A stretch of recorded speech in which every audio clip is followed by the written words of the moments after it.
बॉलीवुड जे भलोड़ अदाकार नसीरुद्दीन शाह खे सिंधी ॿोलीअ जे बारे में चयल तकरारी ॻाल्हि ॻिचीअ में पइजी वई। समूरी दुनिया मां सिंधियुनि समेत सान्याहवंदनि जी सख़्त तनक़ीद खां पोइ नसीरुद्दीन शाह पंहिंजी ग़लती मञे वरिती आहे।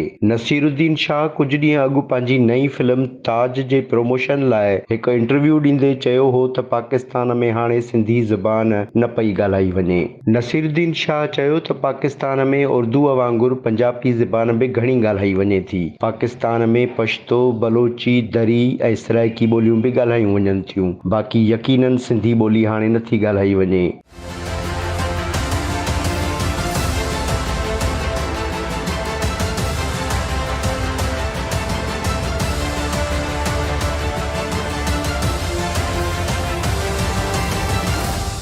कश्मीर फाइल्स फिल्म जे डायरेक्टर विवेक अग्निहोत्री नसीरुद्दीन शाह ते सख़्त तनक़ीद कंदे चयो आहे त माण्हूअ खे जंहिं ॻाल्हि जी ख़बर न हुजे उन ते न ॻाल्हाइणु घुर्जे।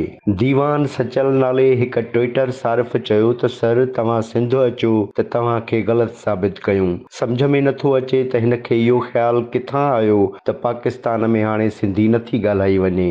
भारती सहाफ़ी सवाती गोयल शर्मा नसीरुद्दीन शाह ते चिथर कंदे खेसि बॉलीवुड जो सभ खां वॾो दानिश्वर करार ॾिनो ऐं लिखियो त बेशक सिंधी पाकिस्तान में न पई ॻाल्हाई वञे। छा पिया कयो शाह जी?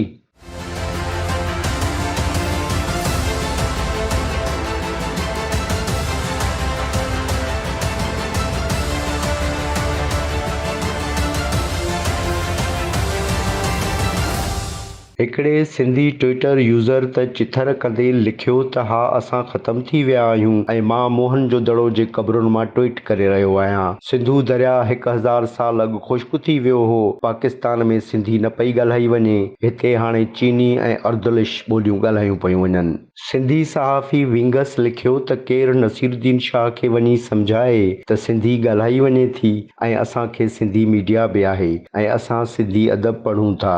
नसीरुद्दीन शाह खे एहतराम भरियो अर्ज़ु आहे त जंहिं मामले जी ख़बर न हुजे उन ते न ॻाल्हाईंदा कयो। पाकिस्तानी अदाकारा मंशा पाशा लिखियो त घर में सिंधी ॻाल्हाईंदड़ हिकु फ़ख़्रु लाइक़ु सिंधीअ तौरु मां इख़्तिलाफ़ करणु चाहियां थी।